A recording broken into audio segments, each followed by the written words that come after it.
Good morning students. तो इन the previous class हम लोगों ने क्या देखा था, कूलॉम्स लॉ देखा था। और इस कूलॉम्स लॉ में हम लोगों ने वेक्टर वाला फॉर्म नहीं देखा है, और उस कूलॉम्स लॉ से हम लोगों ने एक दो न्यूमेरिकल्स भी किया है।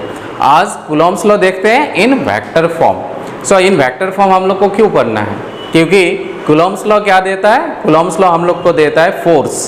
दो चार्जेस के बीच में फोर्स कितना लगता है। अगर दोनों पॉजिटिव चार्ज होगा तो रिपल्शन फोर्स कितना होगा, अगर एक पॉजिटिव है एक नेगेटिव है तो अट्रैक्टिव फोर्स कितना होगा।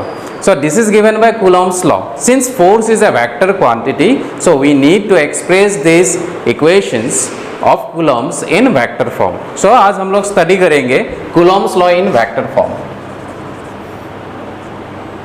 Coulomb's law in vector form. Vector form में हम लोग कूलॉम्स लॉ का स्टडी करने वाले हैं। Now let us consider 2 point charges. हम लोग 2 पॉइंट चार्जेस कंसीडर कर लेते हैं in space. Free space air भी हो सकता है, फ्री स्पेस भी हो सकता है। Late us say this charge is q1 and this charge is q2।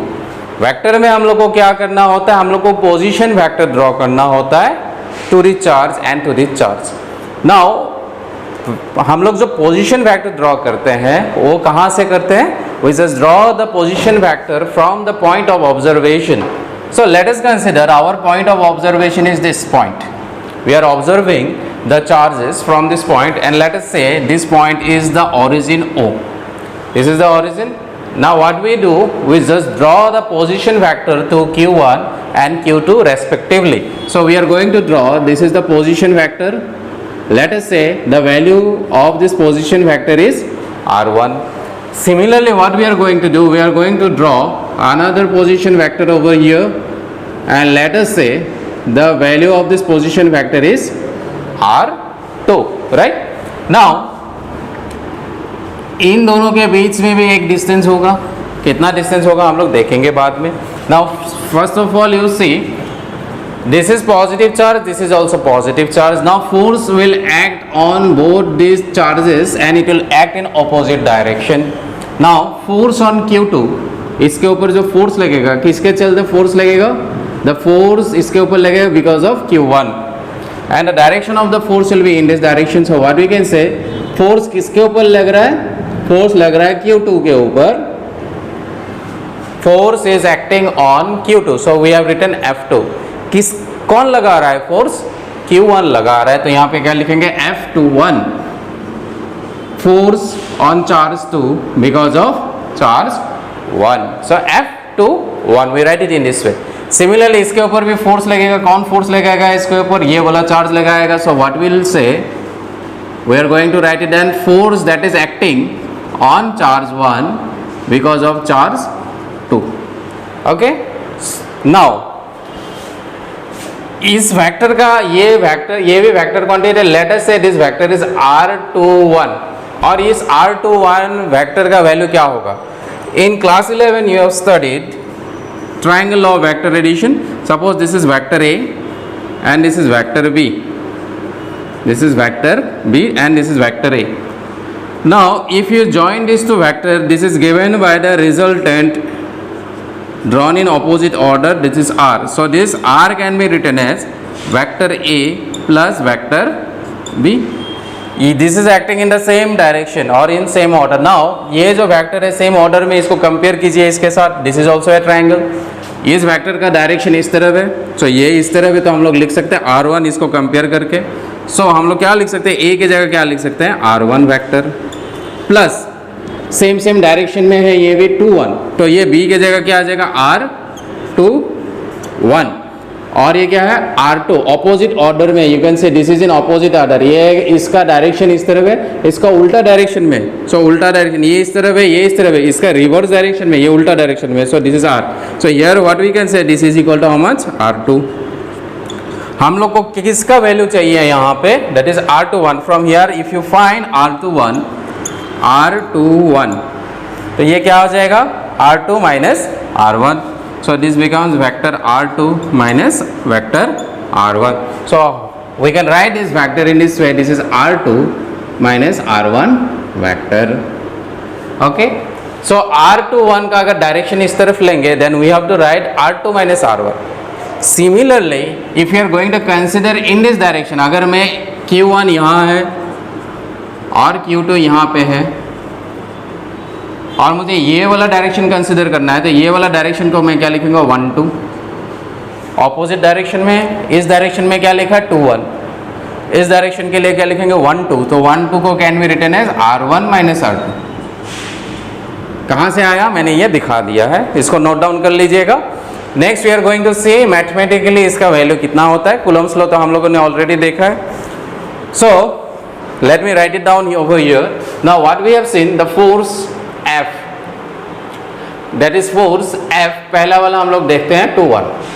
2 1 का वैल्यू कितना हो जाएगा। So we have studied in the previous class that the force between 2 point surfaces is given by this Coulomb's law and that value is K, where K is 1 by 4 pi epsilon naught. You can also put it as 1 by 4 pi epsilon naught Q1 Q2. So here the charges are Q1 Q2 divided by the distance. Distance कितना है यहाँ पे R21, इसका square. Now direction किस तरफ है, इस force का डायरेक्शन किस तरफ है, इस तरफ है डायरेक्शन, और इस तरफ का डायरेक्शन का वेक्टर कितना है R21 है। R21 का अगर यूनिट वेक्टर से मल्टीप्लाई कर देते हैं, R21 का यूनिट वेक्टर को कैसे लिख सकते हैं R21 कैप। सो डायरेक्शन किस तरफ है R21, एरो मार्क किस तरफ है, फोर्स भी इसी तरफ एक्ट कर रहा है। So we can write in this way, that is इसको अगर और ज़्यादा सिंप्लीफाई करके लिखते हैं K के जगह हम लोग पुट कर सकते हैं यहाँ पे, we can put the value of K to be equal to how much 1 by 4 pi epsilon naught, this is Q1, this is Q2 divided by R21 square, and this is showing the direction, this unit vector is showing the direction, this is acting in your it is acting towards the right hand side. So we can write this is the value of the force F21. So this is showing the direction, इसमें direction दिखा रहा है, इसलिए इसको क्या बोलते हैं Coulomb's law in vector form. Similarly F12 का वैल्यू कितना हो जाएगा F of 1 2 सिमिलरली कितना आ जाएगा 1 by 4 pi epsilon naught Q1 Q2। दोनों चार्जेस के बीच का डिस्टेंस अभी किस तरफ लेंगे, फोर्स एक्ट कर रहा है इस तरफ, तो डिस्टेंस के लिए हम लोग क्या लिखेंगे, अभी इस वाला डायरेक्शन के लिए 2 1 था, सफिक्स में क्या लिखा 2 1। सिमिलरली ऑपोजिट डायरेक्शन में ये कितना आ जाएगा R1 2 स्क्वायर, और इसका यूनिट वेक्टर 1 2 का कैप लगा देंगे, तो ये बन गया फोर्स का value in vector form. Simple है, कुछ नहीं है, खाली हम लोग को क्या देखना है, डायरेक्शन देखना है, किस तरफ एक्ट कर रहा है। जिस डायरेक्शन में एक्ट करेगा उस पोजीशन वेक्टर का हम लोग क्या करेंगे, यूनिट वेक्टर से मल्टीप्लाई कर देंगे। Unit vector is nothing but it shows the direction, इसका डायरेक्शन दिखा रहा है किस तरफ, ये फोर्स का डायरेक्शन है इस तरफ, वो यूनिट वेक्टर से हम लोग शो किया है। Now you can see one thing, that is R of 1 2 is equal to R of 2 1। कैसे हो जाएगा, ये दोनों तो वैल्यू क्या है सेम, इन दोनों के बीच में डिस्टेंस कितना है, distance are same. So what we can say R of 2 1 is equal to R of 1 2, but this is acting in opposite direction, so minus sign लगा देंगे। अगर ये इस डायरेक्शन में, ये इस डायरेक्शन में, क्या हो जाएगा -1 2 रहेगा। So what we can say from here also, what we can say this is F of 2 1 is equal to negative of F of 1 2, मतलब दोनों ऑपोजिट डायरेक्शन में एक्ट कर रहा है। So we can say in this way. So this is the simplest way in which we can express Coulomb's law in vector form. So in your exam if you are asked what is Coulomb's law, तो पहले जो definition लिखा था हम लोगों ने previous class में, वो डेफिनेशन लिखना है, मैथमेटिकल एक्सप्रेशन लिखना है, और साथ में ये वाला पार्ट जोड़ देना है। You have to just add this part if it is asked express Coulomb's law in vector form, then you have to just add this part in that previous definition and the diagram that we have drawn. Okay, next topic is your force on multiple charges. यहाँ पे कितना charge है, सिर्फ 2 charge है। 2 के जगह अगर 2 से ज़्यादा चार्जेस होगा तो उस केस में टोटल फोर्स कितना लगेगा। So that topic we are going to see now. So will say that topic to be your force on multiple charges. Okay, so heading लगा लेना है, यहाँ पे क्या है, force on multiple charges, force on multiple charges. Force on multiple charges. This force on multiple charges is given by the superposition principle. अभी पढ़ेंगे क्या है? Superposition principle. Suppose we have number of charges. Let us consider. Suppose यहाँ पे एक charge है. This is Q1. Here the charge is Q2. And we have another charge. This is Q3. And this is our point of observation. हम लोग इसको देख रहे हैं कहाँ से? यहाँ से देख रहे हैं. This is our point of observation. Now इस चार्ज के ऊपर ये क्या लगाएगा? फोर्स इस तरफ लगाएगा. ये पॉजिटिव चार्ज है, इसके ऊपर फोर्स किस तरफ लगाएगा? इस तरफ. कोई भी चार्ज को हम लोग कंसिडर कर सकते हैं. इसके ऊपर ये इस तरफ फोर्स लगाएगा, ये इस तरफ फोर्स लगाएगा. तो हम लोग कंसिडर किसको कर रहे हैं? Q1 चार्ज को. Q1 चार्ज के ऊपर टोटल फोर्स कितना लगेगा? Because of charge Q2 and because of charge Q3. फिर से we are going to consider the force that is acting on Q1 because of Q2 and because of Q3. Now see what we have to do. First of all we have to draw a unit vector, not unit vector, position vector. तो यहाँ से मैं एक line draw करता हूँ. Let us say this is the position vector in this direction. It is acting. This is Q1, so we are going to write it as R1 vector. Right? इस origin से इस Q2 की तरफ एक vector जाएगा. That is will be equal to R2 vector. यहाँ से इसका कितना आ जाएगा? यहाँ से यहाँ इसका क्या लिखेंगे? R3 vector. ना इससे इसके तरफ जो वेक्टर होगा वो क्या हो जाएगा? अभी ना यू कैन सी 2 से कहाँ जा रहे हैं? 1 में जा रहे हैं. यहाँ पे 1 से कहाँ जा रहे थे? 2 जा रहे थे. तो फाइनल मैंने इनिशियल लिखा था. फाइनल क्या था? 2 इनिशियल. सो फाइनल क्या है? यहाँ पे 1, तो क्या लिखेंगे? R. फाइनल क्या है? 1, तो 1 लिखा सफिक्स. इनिशियली क्या था? R12. सिमिलरली ये जो वेक्टर होगा, ये वेक्टर क्या हो जाएगा? फाइनल क्या है? 1. इनिशियली कितना था? 3. Now according to this superposition principle कि ये जो इसके ऊपर टोटल फोर्स लगेगा, इसको हम लोग कैसे देख सकते हैं? जो ये इंडिविजुअली दो चार्जेस के बीच में जो फोर्सेस है उसको हम लोग वेक्टर सम कर देना है. मतलब क्या है? ये चार्ज इसके ऊपर फोर्स कितना लगाएगा, तो इसको ड्रॉ कर देते हैं. इस तरफ फोर्स लगाएगा. ये पॉजिटिव चार्ज है, ये भी पॉजिटिव है, इसको रिपेल करेगा तो फोर्स लगेगा किसके ऊपर? 1 के ऊपर. कौन लगाएगा फोर्स? 2 लगाएगा. क्या लिखेंगे? 1 2. सिमिलरली ये Q3 है, इसके ऊपर क्या लगाएगा? फोर्स लगाएगा. किस तरफ लगाएगा? It will act in this direction. Force is acting on Q1. So F क्या लिखेंगे? 1. कौन लगा रहा है फोर्स? 3 लगा रहा है. So this is F of 3. सो जो नेट फोर्स होता है तो इन दोनों का सम कर देना है. फैक्टर समेशन से ये क्या मिल जाएगा? हम लोग को नेट फोर्स मिलेगा. So if you draw this, we'll get the resultant force and this is suppose F1 force. So according to superposition principle that net force कितना है? F1 क्यों? ये एक वेक्टर इस तरफ है, ये वेक्टर इस तरफ है. इसका रिजल्टेंट निकाल दिया. पैरेललोग्राम लॉ वेक्टर एडिशन से रिजल्टेंट किस तरफ होगा? इस तरफ. उसका नाम हम लोगों ने कितना दे दिया? F1. So this F1 according to superposition principle, the value of F1 is given by the vector sum of F of 1 2. Vector sum of F of 1 2 plus vector sum of F of 1 3. तो net force जो है multiple charges के चलते जो force लगता है, that is given by the vector summation of the individual forces. जो individual force है उसका वेक्टर सम कर देने से हम लोग को टोटल फोर्स मिलता है. ओके. नाउ इसी में अगर Q3 है, यहाँ पे सपोज मैं Q4 ड्रॉ किया, Q5, Q6, Q7, Q8, n number of charges है, तो क्या हो जाएगा उस केस में? So for n number of charges,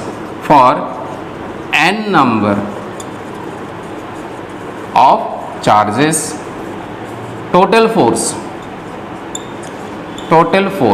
force या नेट फोर्स भी बोल सकते. Net force is given by net force हम लोग बोल लेते हैं. सपोज नेट फोर्स है F. पहला ये 2 चार्जेस था, 2 चार्जेस के लिए फोर्स कितना आ जाएगा? F of 1 2 लिखेंगे. नेक्स्ट F of 1 3 लिखेंगे. यहाँ पे क्या है? 1, यहाँ पे 3. सपोज यहाँ पे और एक चार्ज है, suppose this is Q4. This is suppose Q4 है यहाँ, ठीक है, या यहाँ पे इस जगह में भी बोल सकते हैं Q4 यहाँ पे है, तो इसको क्या करेंगे हम लोग ऐड कर सकते हैं यहाँ पे सिंपली, दैट इज f of 1 4, next f of 1 5, ऐसे चलता जाएगा। कब तक चलता जाएगा? nth नंबर तक चलता जाएगा। So we can write it as force acting on 1 because of n number of charge, so we can write in this way. So multiple जो charges के चलते force होता है, this is given by this equation, और you can put the values। इसको अगर हम लोग values put कर देते तो क्या हो जाएगा? यहाँ पे हम लोग क्या लिखेंगे इसमें? This is given by 1 by 4 pi epsilon naught, 1 by 4 pi epsilon naught। Charges कितना है? Q1 है, ये Q2 है। Q1 और Q2 के बीच में डिस्टेंस कितना है? R12 you can see, ये 1 है, ये 2 है, तो डिस्टेंस कितना है? 1 2, तो क्या लिखेंगे? R ऑफ 1 2, इसका क्या लिखेंगे? स्क्वायर, और इसका डायरेक्शन किस तरफ होगा? Direction acting in this direction, तो यूनिट वेक्टर किसका? इसका मल्टीप्लाई कर देंगे R of 1 2 cap, right. Similarly इसके लिए लिखेंगे तो कितना आ जाएगा? 1 by 4 by epsilon naught, this is charge 1 and 3, Q1 and Q3, so we are going to write it down, this is Q1, this is Q3 divided by the distance, distance कितना है? R of 1 3, so यहाँ पे क्या लिखेंगे? R of 1 3 square और R of 1 3 का cap, ऐसे लगाते जाएंगे। इसके लिए भी लिखेंगे, इसके लिए भी लिखेंगे। कब तक लिखेंगे? For n number of times, n के लिए लिखेंगे तो कितना आ जाएगा? ये 1 by 4 pi epsilon naught, nth number of charges है। इसमें खाली मैंने कितना ड्रॉ किया है? 2 and 3, टोटल कितना चार्ज है? 3। 3 के जगह अगर n नंबर ऑफ चार्जेस है तो क्या हो जाएगा? ये वाला एक्सप्रेशन आएगा। सो यहाँ पे क्या लिखेंगे? Q1 Qn divided by R of, सभी में 1 1 सामने है तो यहाँ पे क्या लिखना है? 1 nth चार्ज है, R ऑफ 1 n का कैप लगा देंगे। सो this is the value of the net force. Superposition principle से हम लोग को ये पता चलता है कि जो टोटल फोर्स होगा because of multiple forces is given by this equation. Okay, थोड़ा बहुत क्लियर हो रहा है? We are going to do one numerical, और ज़्यादा क्लियर हो जाएगा चीज़, ठीक है। So Coulomb's law in vector form देख लिया हम लोगों ने। Next, forces on multiple charges, and this has come under your superposition principle. Okay, let us move to the next topic. So we are going to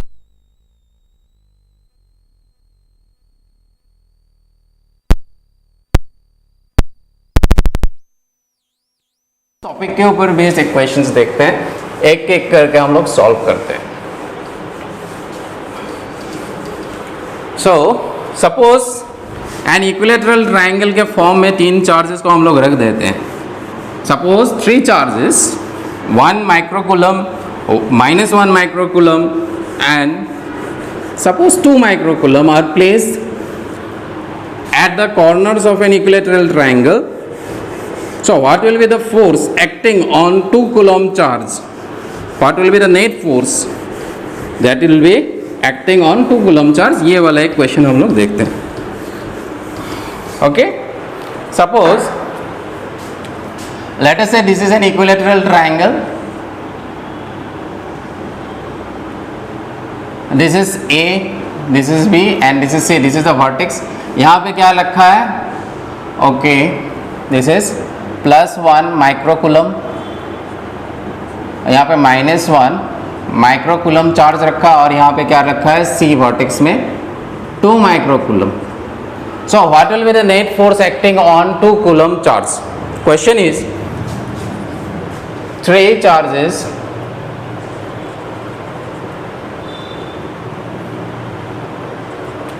three charges,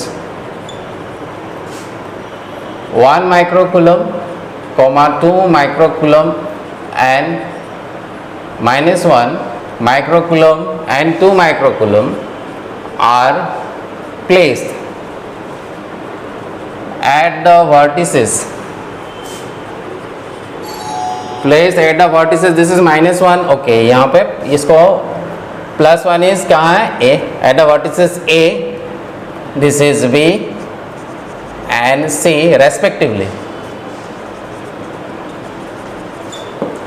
3 charges, 1 microcoulomb, -1 microcoulomb, 2 microcoulombs are placed at the vertices A, B, C of an equilateral triangle. ये triangle क्या है? Of an equilateral triangle of an equilateral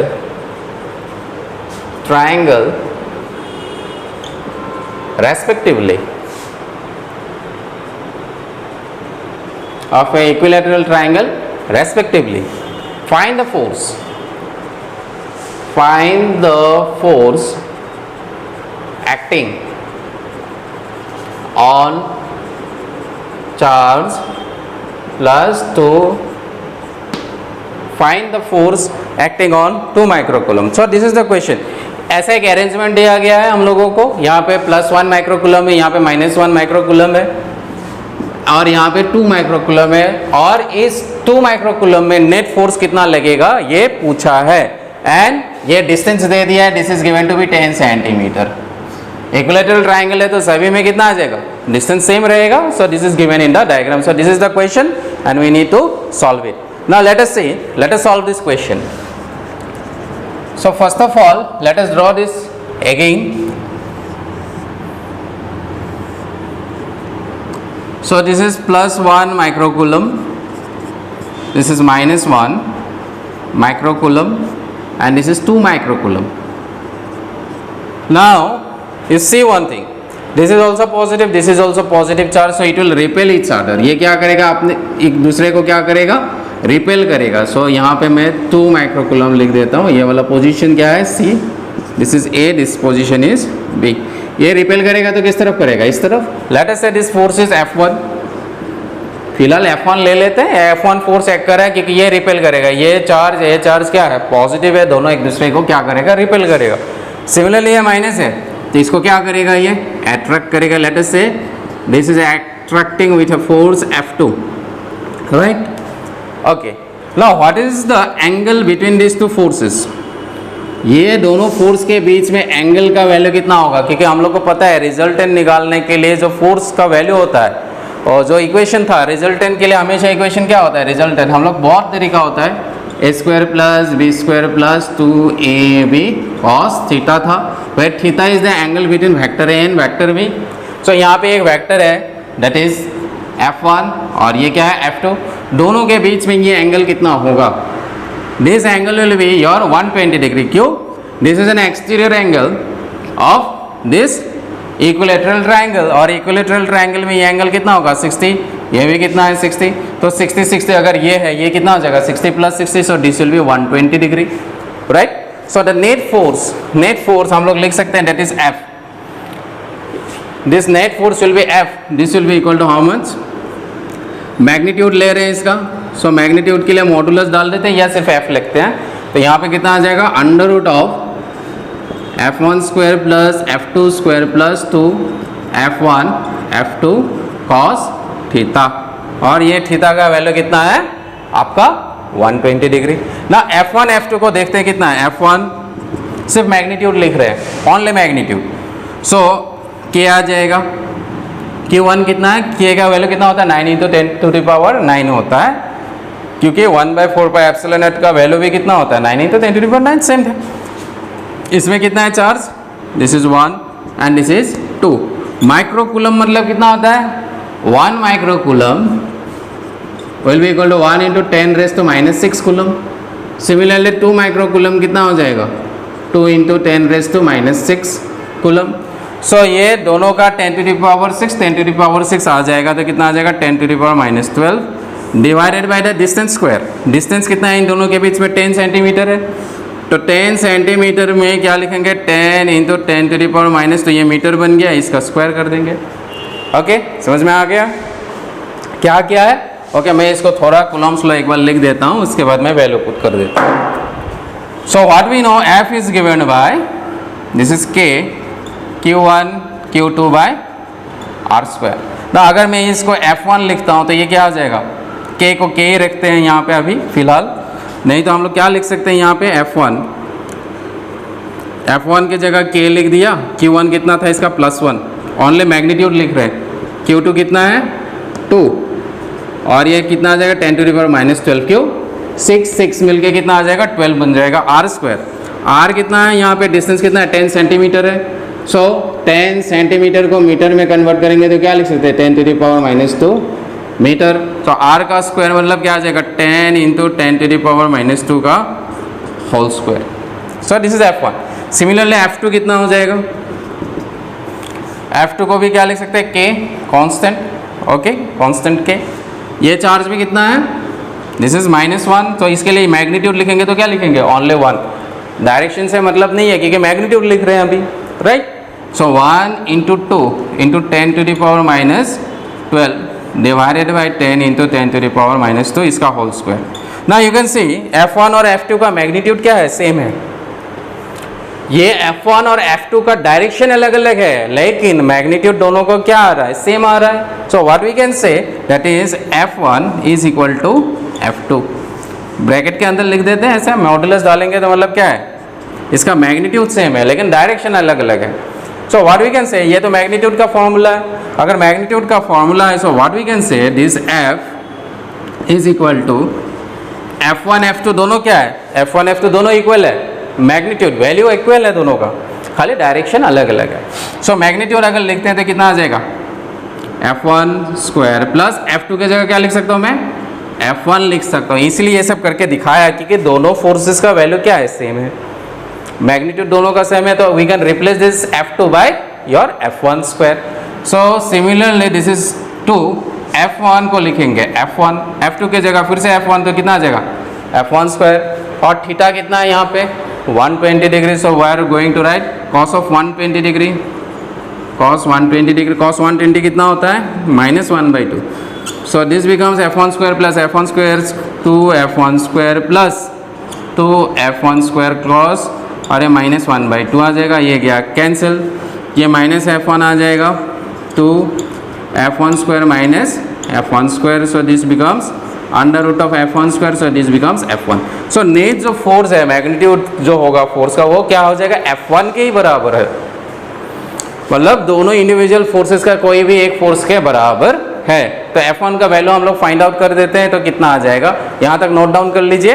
मैं इसको मिटा के क्या करूँगा, अभी इसका वैल्यू पुट करूँगा, इसका न्यूमेरिकली फाइंड आउट करूँगा वैल्यू कितना है, राइट।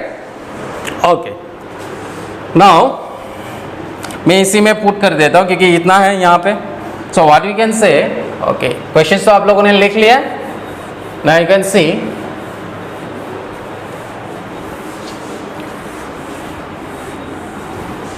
नाउ सी F1 का वैल्यू कितना आ जाएगा यहाँ पे F1। So this F1 is equal to your K का वैल्यू कितना लिखेंगे 9 × 10⁻⁹ इंटू दिस इज 1 × 2 × 10⁻⁻12 क्योंकि K का वैल्यू कितना होता है 9 × 10⁻⁹। प्रीवियस क्लास में सिखाया है, जो नहीं देखा है please go through it then only come to this class. पहला दो जो क्लासेस है उसको कंप्लीट करने के बाद ये वाला क्लास देखिएगा, okay. Now this becomes, so this 10² मतलब 100 आ जाएगा यहाँ इंटू 10⁻⁻⁴। सो 9 2 18 आ गया यहाँ पे, 9 2 18 और 9 -12 सो 9, दिस इज -3। नीचे कितना आ जाएगा 10⁻⁴ -2, this is -2। So this becomes 18 × 10⁻⁻1 plus 1 आ गया, जो दिस बिकम्स 1.8 न्यूटन। सो ये दोनों फोर्स का जो नेट फोर्स मिलेगा, net force will act in this direction F, और इस F का जो मैग्नीट्यूड है उसका वैल्यू कितना आ जाएगा 1.8 न्यूटन, राइट। समझ में आ रहा है कैसा क्वेश्चंस बनता है इस कूलॉम्स लॉ से, मल्टीपल चार्जेस के थ्रू। मल्टीपल चार्जेस लिया है, 3 चार्जेस था, तो 3 चार्जेस के लिए जो नेट फोर्स मिला है वो कितना मिला हम लोगों को, ultimately we have got the value to be how much 1.8 newton, okay. So next और एक क्वेश्चंस करते हैं based on this same concept. Let us go, इस ट्रायंगल के जगह क्या करते हैं एक स्क्वायर ले लेते हैं और उस स्क्वायर में नेट फोर्स कितना आ जाएगा वो हम लोग देखते हैं अभी, okay. So let us see the next question, okay. मैं आप लोग को इसमें ऑप्शन दे देता हूँ, आप लोग पहले खुद से ट्राई कीजिएगा। सेम कंसेप्ट है, रिजल्ट निकालने का बहुत सारा तरीका है। We can use vector, resolve करके भी निकाल सकते हैं, नहीं तो फॉर्मूला जो है हम लोग का रिजल्टेंट निकालने का वेक्टर का, उसको भी यूज़ करके हम लोग फाइंड आउट कर सकते हैं. Now instead of writing the question in numerical term, let us suppose this is a square. Okay see, तो यहाँ पे मैंने क्या ड्रॉ किया, एक स्क्वायर ड्रॉ किया. Let us say this is A B C D बोल देते हैं. This is A, this is B, this is C and this is D. सबका साइड क्या है, ए दिया हुआ है. और यहाँ पे सभी पोजीशन में जो वर्टेक्स है, वर्टेक्स में सभी में क्या रखा गया, एक चार्ज रखा गया जिसका वैल्यू क्या है, क्यू. इसमें भी चार्ज क्यू है, इसमें भी चार्ज क्या है, क्यू, और इसमें भी क्या है, charge Q. Now the question asked is to find the net force that is acting at charge Q which is placed at B. B position में जो Q चार्ज है उसके ऊपर नेट फोर्स कितना लग रहा है, ये हम लोग को फाइंड आउट करना है. Find the net force acting on charge Q placed at B. और सभी स्क्वायर, ये स्क्वायर है तो सभी का साइज क्या है, ए हम लोग को दिया हुआ है. ऑप्शंस पहले आप खुद से ट्राई कीजिएगा तो कितना आता है. So this is 1 + 2√2/2 and this is Q² by 4πε0a². This is option A. Option B is 2√2 by this is √2/2. this becomes Q². this is Q² 4πε0a². so this is option B. next option C. आप लोग खुद से एक बार try कीजिए, ये एक same है. इसमें कितना फोर्स टोटल फोर्स आएगा वो निकालना है. 1 + √2/2 Q² 4πε0a² and option number D is equal to 2 Q² divided by 4πε0a². so इनमें से कौन सा ऑप्शन सही होगा आप लोग को फाइंड आउट करना है. खुद से ट्राई कीजिए एक बार. अगर नहीं बनता है तो यहाँ पे सॉल्यूशन देखिए कैसे सॉल्व करना है. Now the solution is, let us draw the square again. So this is the charge Q. यहाँ पे भी चार्ज क्या है, Q. यहाँ पे भी चार्ज क्या है, Q. यहाँ पे भी चार्ज क्या है, Q. नाउ ये चार्ज इसको फोर्स लगाएगा किस तरफ, इस तरफ. Late us say this is F1. ये इसको रिपेल कर रहा है इस तरफ. ये चार्ज इसको रिपेल करेगा किस तरफ, इस तरफ. Late us say this is F2. This is vector F1, this is vector F2. Again ये जो चार्ज है इसको भी रिपेल करेगा, तो यहाँ से इसको रिपेल करेगा इन this direction. Late us say this is F3. ये टोटल तीनों फोर्स ही बनेगा, और दूसरा और तो कोई फोर्स नहीं बन सकता, पैर नहीं बन सकता. ये इसको रिपेल करेगा इस तरफ, इंडिविजुअल चार्जेस ले रहे हैं. ये इसको इस तरफ रिपेल करेगा, ये इसको इस तरफ रिपेल करेगा. सो इन तीनों का जो वेक्टर सम होगा, सो हम लोगों ने क्या पढ़ा था, जो नेट फोर्स होता है this will be equal to F1 + F2 + F3. Superposition principle से जो पढ़ा था, net force is given by this formula. ना ये जो साइड है ये A दिया हुआ है, A दिया हुआ है, A दिया हुआ है, A दिया हुआ, मतलब इन दोनों के बीच में डिस्टेंस क्या है, A. नेक्स्ट इन दोनों के बीच में डिस्टेंस कितना है, A. लेकिन इन दोनों के बीच में डिस्टेंस कितना है हम लोग को नहीं पता है, क्योंकि फोर्स निकालने के लिए दोनों चार्जेस के बीच का डिस्टेंस पता होना चाहिए. ना you can use this is at right angle triangle. This is also A, this is also A, this is 90 degree. So Pythagoras theorem this equal to कितना आ जाएगा, hypotenuse square equal to perpendicular square plus base square. और directly also आप लोग किसी को formula भी पता है, hypotenuse square equal to perpendicular square के लिए क्या लिखेंगे, A². बेस के लिए क्या है, A है, तो कितना आ जाएगा 2A². तो यहाँ का जो स्क्वायर रूट हटा देते हैं तो क्या आ जाएगा, H is equal to √2A². मतलब ये क्या आ जाएगा, √2A. सो ये जो डिस्टेंस होगा यहाँ से लेकर यहाँ तक वो कितना आ जाएगा, √2A. ठीक है, पाइथागोरस थ्योरम लगा के हम लोगों ने निकाल लिया है. नाउ नेट फोर्स निकालने का बहुत सारा तरीका है. पहला वाला जो न्यूमेरिकल किया था हम लोगों ने रिजल्टेंट वाला चीज़ यूज़ किया है. यहाँ पे थोड़ा दूसरा तरीका से सॉल्व करते हैं.